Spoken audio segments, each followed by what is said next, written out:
शासनाचा पैसा, शासनाचं नियंत्रण, त्याचेच नियम कायदे वगैरे अशा पद्धतीने सुरू झालं.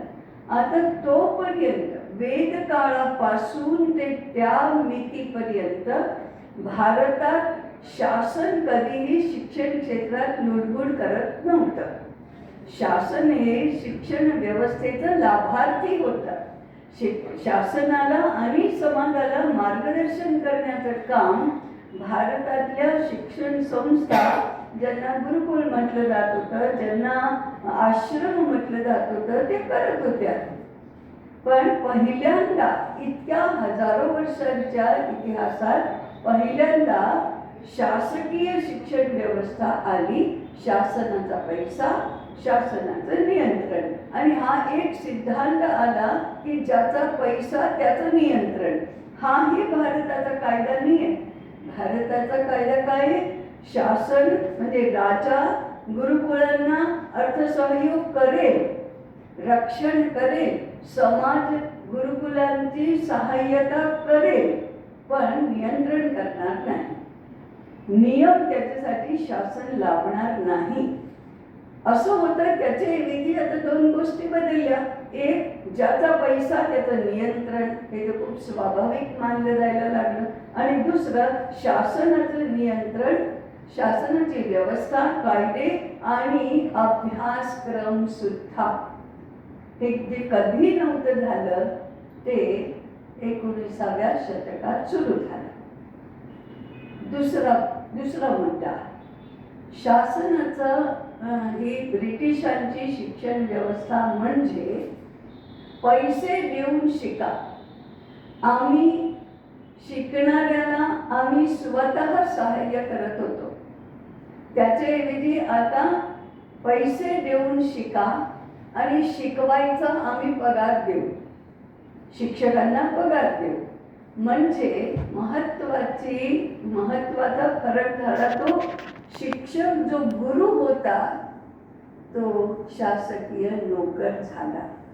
आणि ज्ञान जिथे पैसा आणि शासकीय सत्ता ह्याचं नोकर होईल त्या दिवसापासून देश ज्ञाननिष्ठ होऊन चालणारच नाही. कसं चालेल?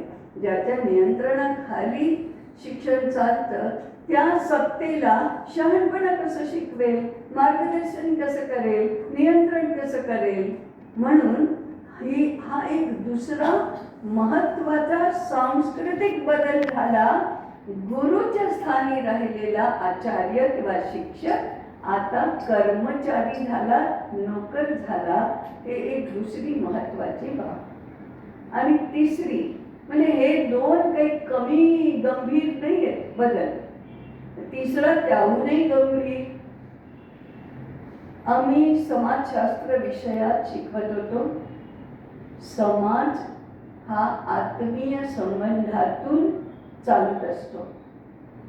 आता शिकवायला लागलो समाजात सर्व लोक, सर्व विविध व्यवसाय करणारे व्यावसायिक, सर्व नाती गोती सगळी सोशल कॉन्ट्रॅक्ट थिअरीच्या मुळे काम करतात. आम्ही आत्मीयता, आपुलकी ह्याला कुटुंब म्हणतो. आणि ते सोशल कॉन्ट्रॅक्ट थिअरीच्या आधारावर समाजशास्त्र शिकवायला लागले. आम्ही म्हणतो विवाह संस्कार आहे. विवाह जन्मजन्मांतरांचं नातं आहे. आम्ही शिकवायला लागलो म्हणजे ब्रिटिश शासन शिकवायला लागलं मॅरेज इज अन एग्रीमेंट. आणि एग्रीमेंट कल्चर म्हणजे स्वतःचा विचार करून घ्यायचा. You must be on your on guards. दुसरा तुमची रक्षण नाही करणार, दुसरा तुमची सोय नाही बघणार. तुम्ही स्वतःचा विचार करून घ्या आधी लग्न करायच्या आधी. Because marriage is an agreement. आता हा एक मूळ सिद्धांत सर्व सामाजिक रचनांना लागू व्हायला लागला. असं समाजशास्त्र आम्ही research, higher education, secondary education, primary education सगळीकडे शिकवायला लागलो.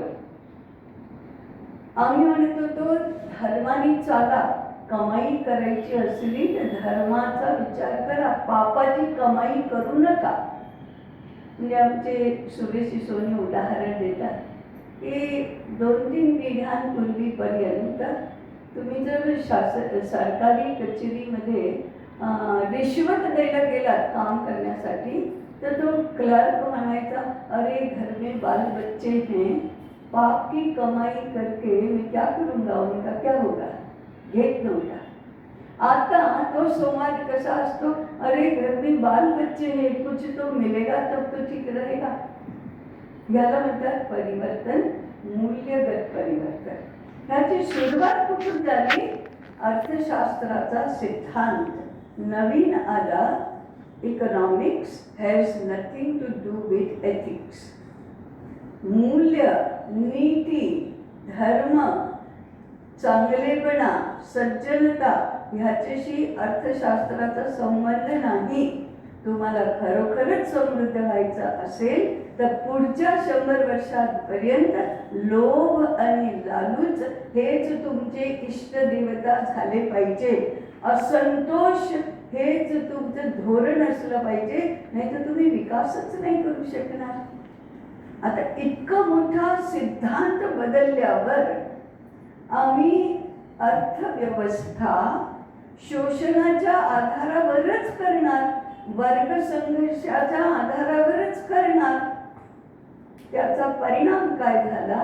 परिणाम सगळ्यात पहिला झाला पर्यावरणाचं अतोनात प्रदूषण. दुसरा उपभोक्त्याचा स्वास्थ्य हानी. तिसरा कमाई करण्यातली स्वतंत्रता गेली. आजच आम्ही बोलत होतो, रस्त्याच्या कडेला तुटलेले जोडे शिवणारा एक चांभार स्वतःच्या व्यवसायाचा मालक होता, नोकर नव्हता. बाटाच्या कंपनीमध्ये मॅनेजर म्हणून 2 लाख 3 लाख रुपये पगार घेणारा सुद्धा स्वतःच्या व्यवसायाचा मालक नसतो, नोकर असतो. मोठे कारखाने आले, यंत्रसामग्री आली, त्याच्यामुळे प्रदूषण गेलं, स्वप्रदूषण झालं, स्वास्थ्य गेलं आणि मालक सगळे नोकर आणि मजूर झाले. आमचा देश आता नोकरांचा आणि मजुरांचा देश झाला. मालक किती आहेत? आणि दुसरं झालं काम करणारा मालक नाही, काम करणारा नोकर. हा कुठला सिद्धांत काढला?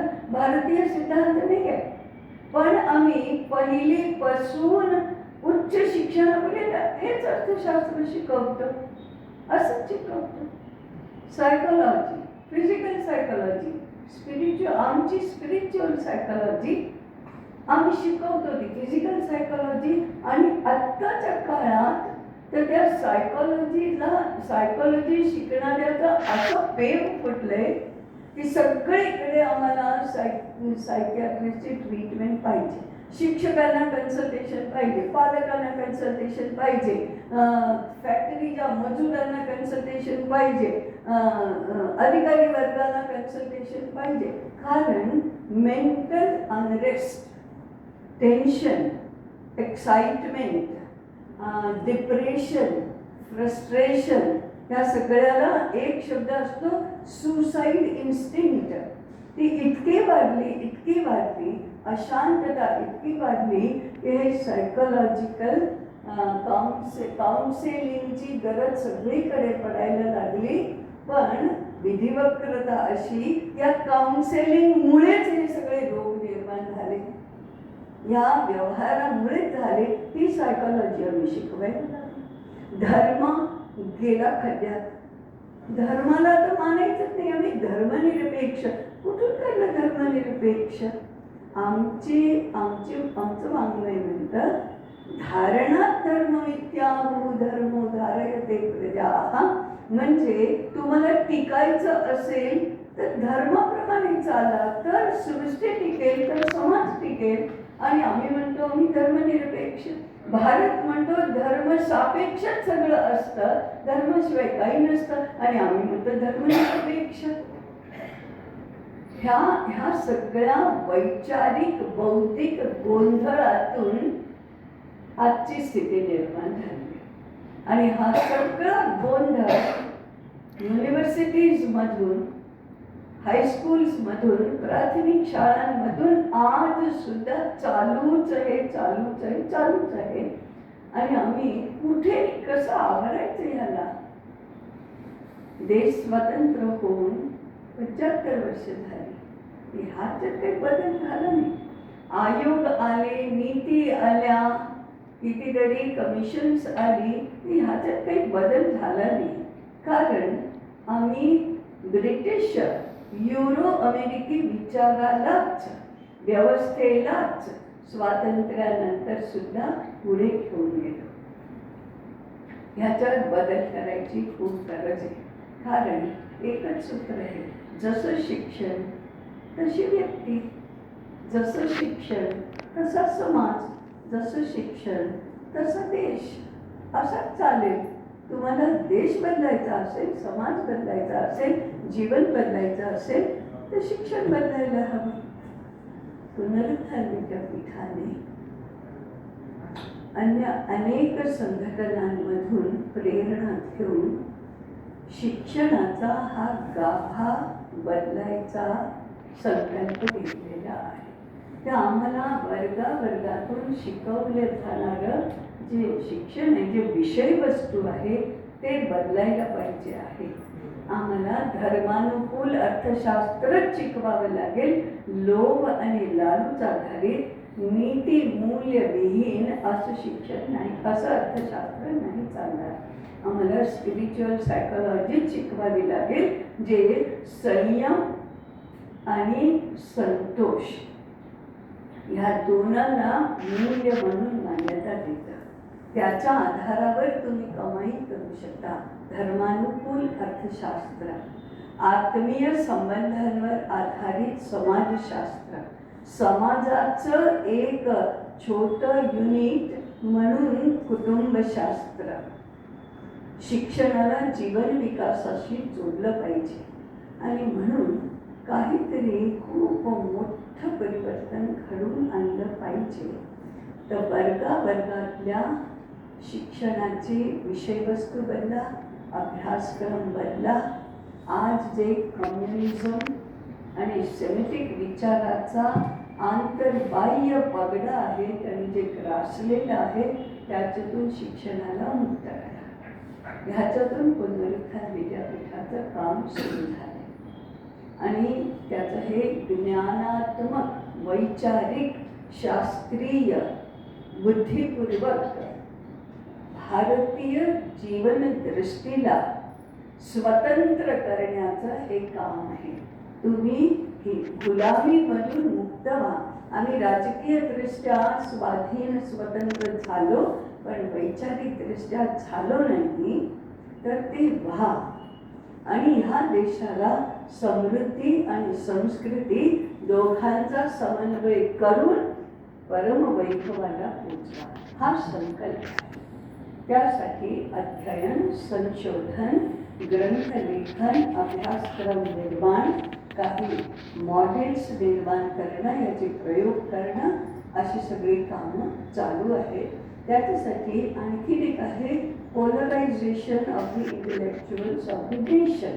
पूर्ण देशभरातले शिक्षणाबद्दल, भारतीय शिक्षणाबद्दल जे लोक बोलतात, जे लोक चिंतन करतात, लिहितात, प्रयोग करतात, अशा लोकांना एका विचारावर केंद्रित करणं. तर सामर्थ्य निर्माण होतं. चांगलेपणाला सामर्थ्यवान पण झालं पाहिजे, नाही तर चांगलेपणाचा काही प्रभाव होत नाही. म्हणून हे पोलरायझेशन, ह्याच्यातून हा प्रकल्प निर्माण झाला. ते आम्हाला वर्गाच्या शिक्षणासाठी विषयवस्तू हवं असेल तर ग्रंथ पाहिजे, पुस्तकं पाहिजे, तर अभ्यासक्रम होतील आणि शिकवणारा आणि शिकणारा स्वतंत्र काम करू शकेल. म्हणून 16 जुलै 2019 पासून हा ज्ञानसागर महाप्रकल्प सुरू झाला.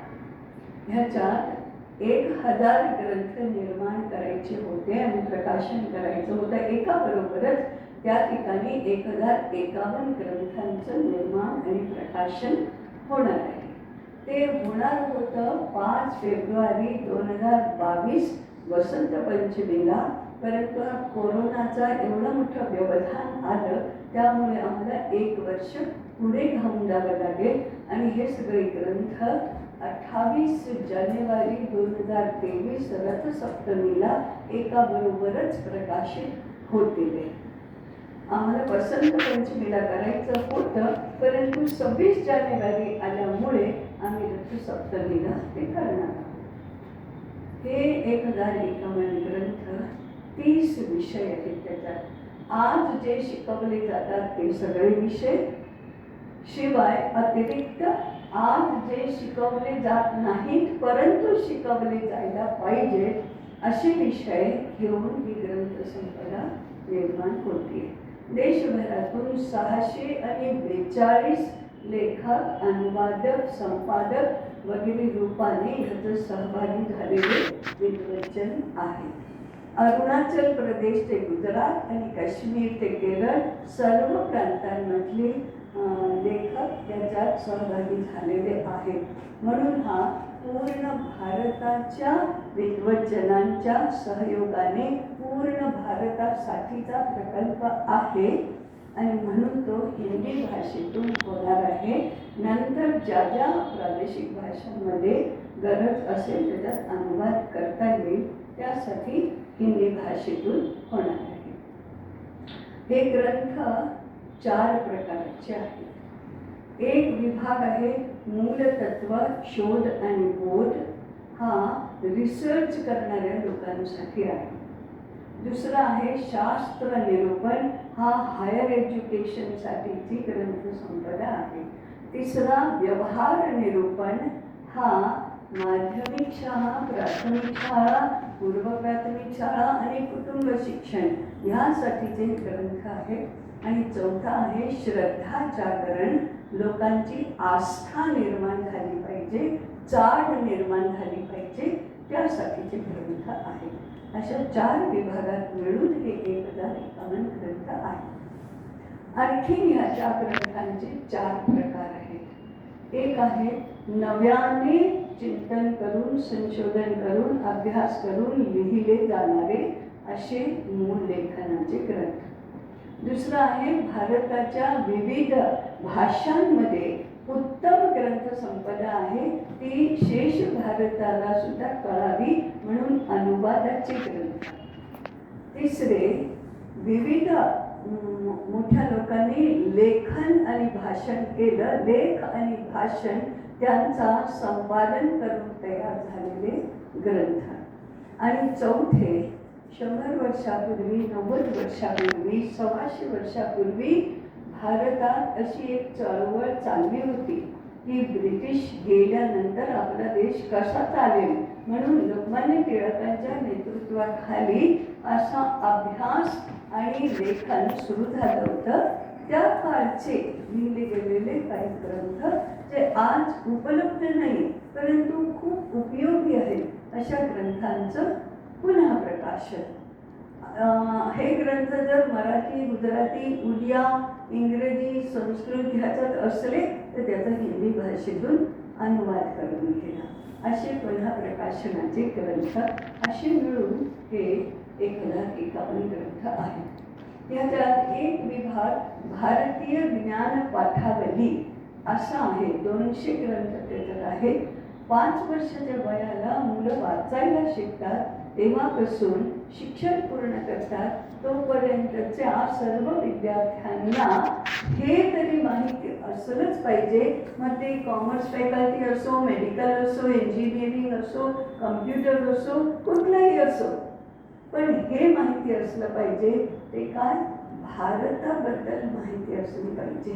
आम्ही भारतीय आहोत याचा गर्व तरी अनुभवायला आलं पाहिजे. आणि भारतीय जीवनदृष्टी, भारतीय संस्कृती, भारतीय जीवनशैली, भारतीय जीवन व्यवस्था, भारतीय ज्ञान संपदा, भारताचा इतिहास, भारताची प्राकृतिक परिचय, समाज व्यवस्था, ह्या सगळ्यांची माहिती विद्यार्थ्यांना असलीच पाहिजे, नवीन पिढीला असलीच पाहिजे. स्वतःला शिक्षित बनवणाऱ्या लोकांना तर हे माहिती असलं पाहिजे, अशी ही भारतीय ज्ञानपाठावली आहे. तर हे ग्रंथ सगळे सर्रास 200 पानांचे असतील. एकूण एका ग्रंथाचे 1000 प्रती म्हटल्या तर 10,51,000 पुस्तकं छापली जातील. 1 डेमी साईजचे ग्रंथ असतील. म्हणजे आता सर्रास 200 म्हटलं, काही ग्रंथ 150 पानांचे असतील आणि सर्वात जास्त 400 पानांचे ग्रंथ सुद्धा याच्यात आहेत. तर ही ग्रंथसंपदा शिक्षण बदलावं म्हणून आहे. हे एकदा प्रकाशित झाले की मग आमचं अभियान असेल विद्यापीठांच्या बोर्ड ऑफ स्टडीज, म्हणजे जे अभ्यासक्रम तयार करणारे लोक आहेत त्यांच्याशी संवाद साधा. शासनाचा शिक्षण विभाग जो आहे त्यांच्याशी संवाद साधा, पालकांशी संवाद साधा आणि आम्हाला नव्याने अभ्यासक्रम तयार करायला हवे ते ह्या ग्रंथांच्या आधारावर करू शकतो, असं सगळ्यांना जरा कन्व्हिन्स करावं. हे एक नंतरचं अभियान होईल, पण ते अभियान घेण्यासाठी पहिलं हातात ग्रंथ पाहिजे, हातात विषय वस्तू पाहिजे. म्हणून आम्ही आधी हे करू आणि नंतर ते करू. आता वृंदाताई म्हणाली राष्ट्रीय शिक्षण नीती, त्याच्या अंतर्गत एक विभाग आहे इंडियन नॉलेज सिस्टीम्स, भारतीय ज्ञान व्यवस्था. त्या शिक्षण नीती तर आता घोषणा झाली. पुनरुत्थान विद्यापीठ तर त्याच्या स्थापना काळापासून इंडियन नॉलेज सिस्टीमवरच काम करत आहे. तर हे 1051 ग्रंथ इंडियन नॉलेज सिस्टीमचेच ग्रंथ आहेत असं म्हणायला काही हरकत नाही. तेव्हा ही एक मदत होणार आहे, म्हणजे फॅसिलिटेटिंग दी वर्क असं होणार आहे की त्या सगळ्यांशी संवाद साधून ते करावं. 2019 मध्ये सुरू झालेला हा प्रकल्प 3 टप्प्यांमध्ये होणार. पहिला टप्पा आहे हे ग्रंथ लिहून तयार होणं.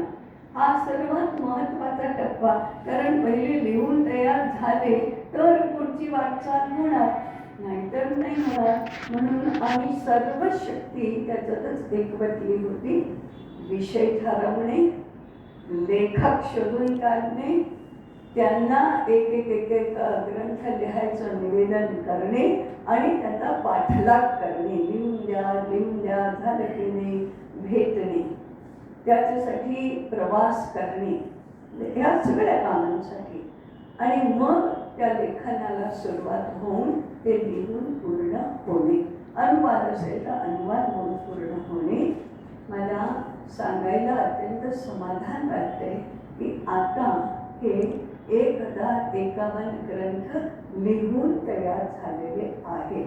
तेव्हा आम्ही एक महत्त्वाचा पडाव पार केला, पडावावर आलो, टप्पा पार केला. दुसरा टप्पा या सर्व ग्रंथांना मुद्रणासाठी म्हणून तयार करणे, म्हणजे टाईप करणे, मुद्रित शोधन करणे, डिझाईन करणे, त्याची रचना करणे, व्यवस्थित मुखपृष्ठ हवे असेल तर ती कशी डिझाईन करणे, चित्र हवे असतील तर ती कशी करणे, असं सेटिंग करणे. हे रेडी टू प्रिंट करण्याचा हा दुसरा टप्पा आहे.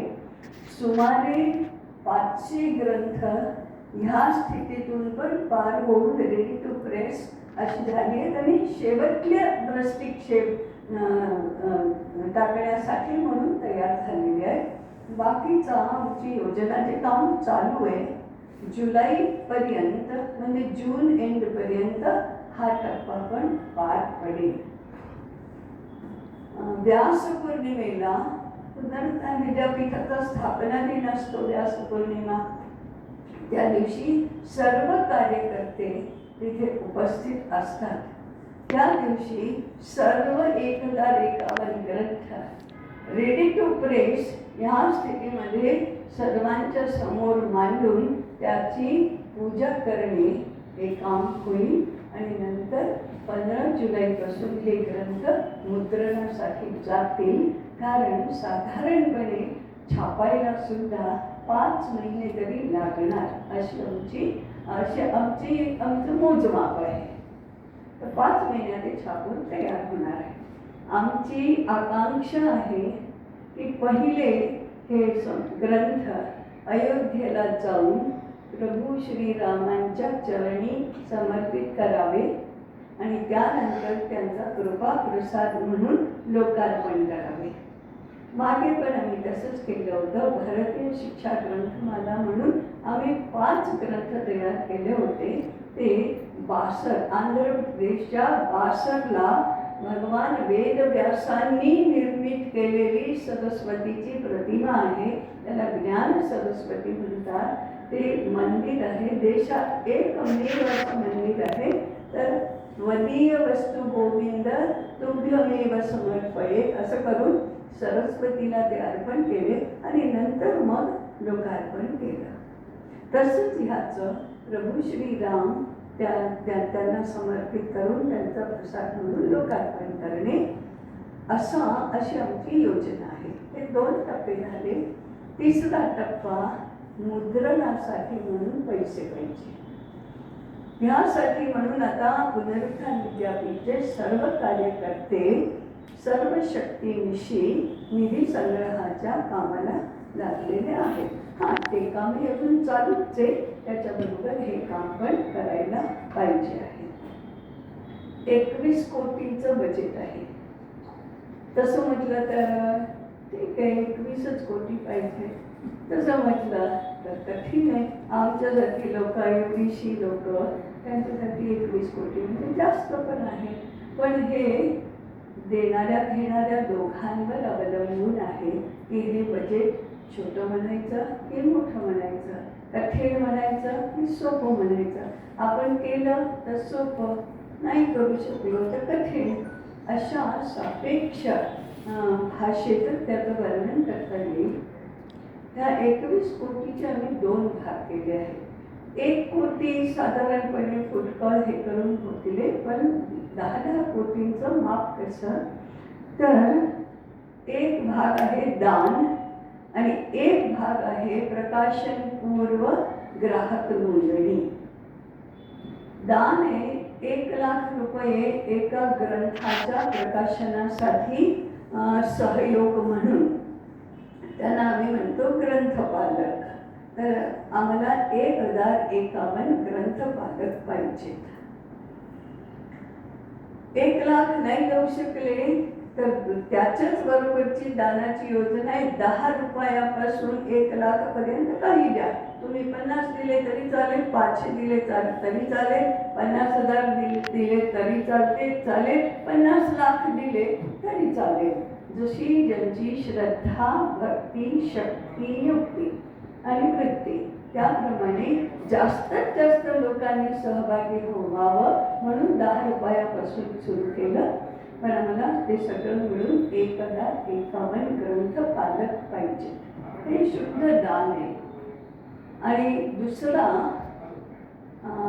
प्रकाशनपूर्व सवलतीनुसार ग्राहक नोंदणी.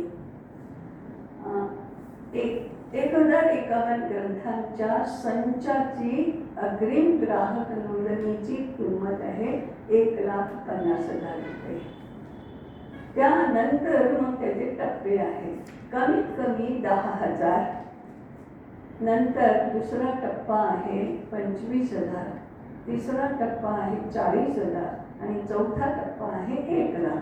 त्यानुसार 20%, 25%, 35% आणि 40% सूट आहे.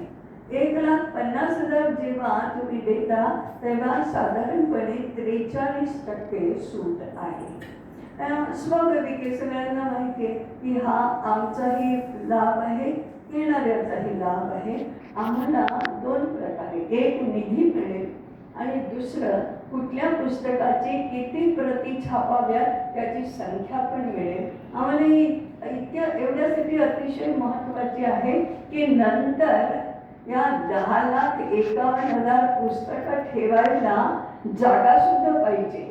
आता आमचं जे कार्यालय आहे त्याच्यात काही हे राहणार नाहीये, म्हणून जास्तीत जास्त ग्राहक नोंदणी करून स्टोअर कमीत कमी करावी लागते अशी युक्ती सुद्धा केली पाहिजे. त्या हिशोबाने आम्हाला 700 पूर्ण संचाचे अग्रिम ग्राहक पाहिजे. तर बजेट पण होईल आणि ग्रंथांचा संग्रह करण्यासाठीची सोय पण होईल, असा हा व्यावहारिक विचार आहे. त्यासाठी म्हणून आम्ही भिक्षाटनाला देशभरात निघालेलो आहोत. त्या भिक्षाटनात आजचा पडाव इथे आहे. तेव्हा सुज्ञ माणसांनी जशी स्वतःची तयारी असेल त्याप्रमाणे ह्याचा सहयोग करावा. आम्हाला आश्वस्त करण्यासाठी की आम्ही 15 जुलैला हे ग्रंथ मुद्रणासाठी द्यायलाच लागू, त्यासाठी आमच्यापाशी अधिक अकाउंटमध्ये राशी पाहिजे. आम्ही उधारी करत पण नाही, करणार पण नाही आणि करू पण नाही. म्हणून आम्हाला वेळेवारी सगळं पूर्ण करायचं असेल तर युद्धाच्या धोरणावर हे सगळं काम करावं लागणार आहे. त्याच्यात आपल्या सर्वांचा यथायोग्य सहयोग प्राप्त होईल अशी अपेक्षा आहे, आशा आहे आणि विश्वास पण असा आहे की समाजसेवेचं किंवा चांगलं कुठलंही काम समाजाने आजपर्यंत आमचा आणि आमच्यासारखं काम करणाऱ्या सर्व लोकांचा अनुभव आहे की समाजाने थांबवू दिलं नाहीये, त्याला कधीही अर्धवट राहू दिलं नाहीये. ह्या समाज देवतेवर जो विश्वास आहे त्याच्यातूनच हे काम पूर्ण होईल अशी श्रद्धा पण आहे. तर मी ज्ञानसागर महाप्रकल्पाची थोडक्यात माहिती तुमच्या सर्वांसमोर दिली आहे. काही प्रश्न विचारून आणखी माहिती ज्ञानात्मक, व्यवहारात्मक आणि आर्थिक जी काही माहिती आणखी गरजेची असेल ती प्रश्नोत्तरातून आपल्या समोर येईल एवढी विनंती करून, एवढं निवेदन करून मी माझी प्रस्तुती इथे थांबवते. नमस्कार.